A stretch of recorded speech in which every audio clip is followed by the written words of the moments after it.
Okay, we're going to perform inter-VLAN routing using two different methods. First method that we're going to configure is router on a stick.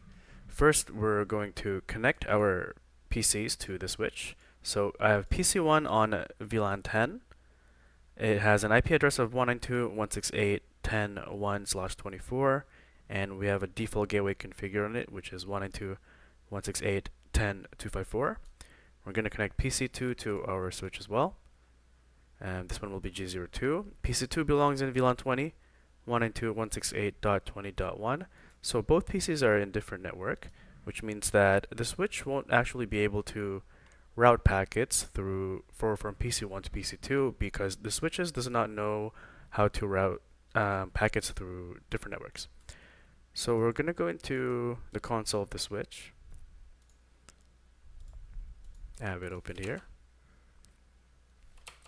And for this switch, we're going into the G01 interface.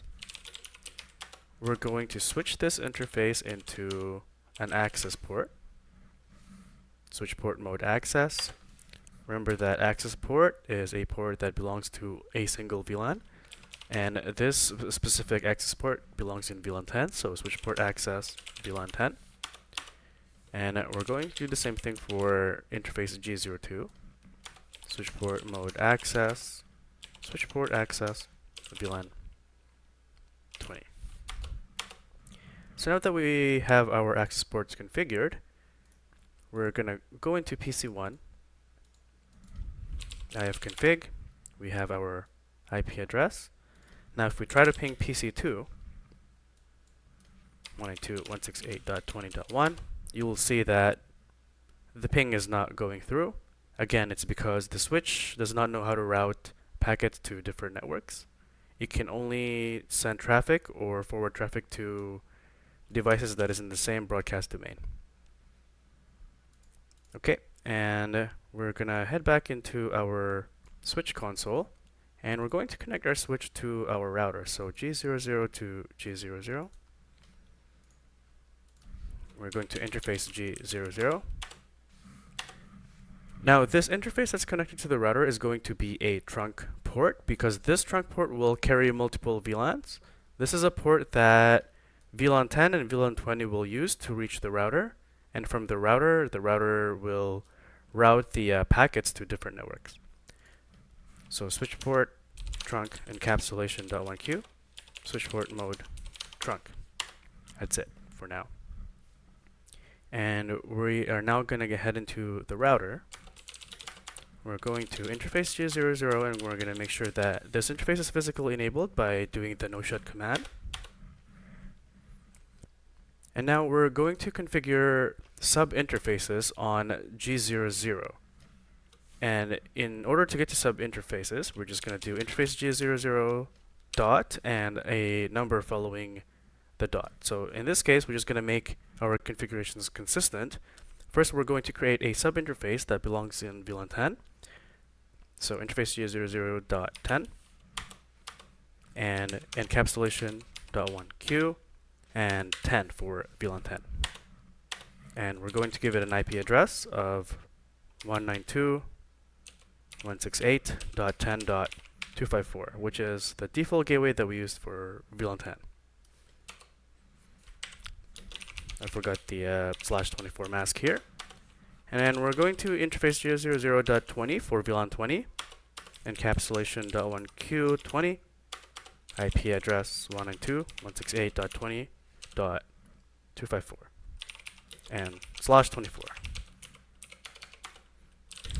Okay. Now if we look at the routing table of router 1 to show IP route, you'll see the interfaces that we've created in a router. So now this router knows how to get to the network 192.168.10.0, and it also knows how to get to the network 192.168.20.0.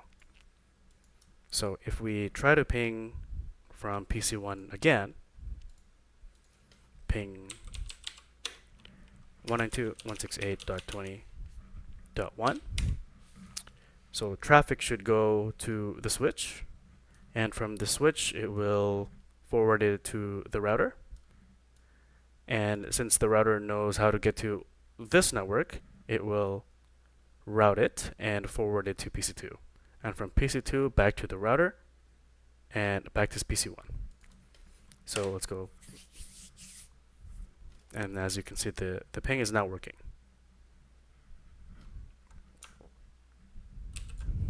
The second method that we're going to do for inter-VLAN routing is through SVIs on a multi-layer switch, which is this one over here. Now we're just going to disconnect our cables for now. And we're just going to set these devices aside, and we're going to connect our PCs to the multi-layer switch. G00, and we'll do G01.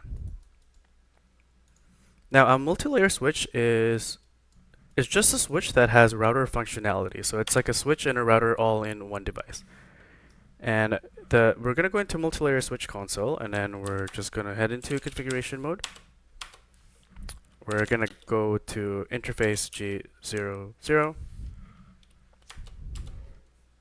Okay, and we're going to make sure that interface G00 is an access port for VLAN 10, switch port mode access, switch port access, VLAN 10. And we're going to do the same thing for interface G01, switch port mode access, and switch port access, VLAN 20. So that was essentially the same configuration as we did on the switch earlier. We're just making sure that these ports belong to their respective VLANs. But instead of having a separate router, we're going to configure the router inside the switch itself, because the switch can also route packets. It has a routing table of its own. So if we actually do show IP route, you'll see that it does have a routing table, but currently it doesn't have any networks because we haven't configured any networks inside the multi-layer switch.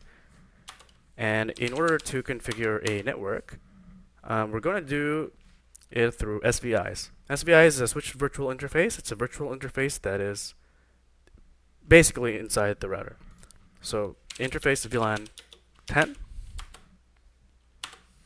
And we're going to give this interface VLAN 10 an IP address.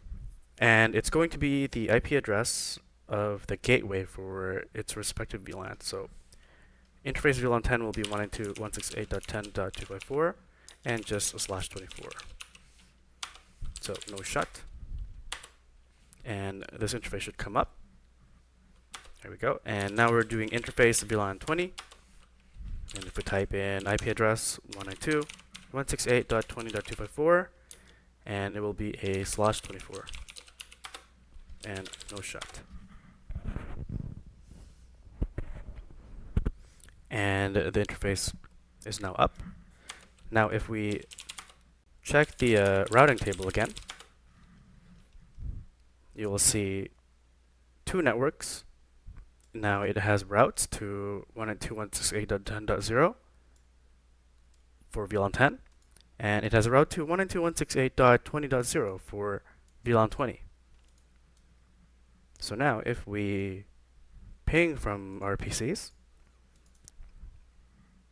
the traffic pretty much goes the same way. So instead of having a router, the traffic will go to from PC1 to interface G00 access port, and through the interface VLAN 10, and from interface VLAN 10 it will get routed to interface VLAN 20, and from interface VLAN 20 it will get forwarded to PC2, and the same method on the way back. So ping 192.168.20.1. And there we go. The ping is working, and we have full inter-VLAN connectivity.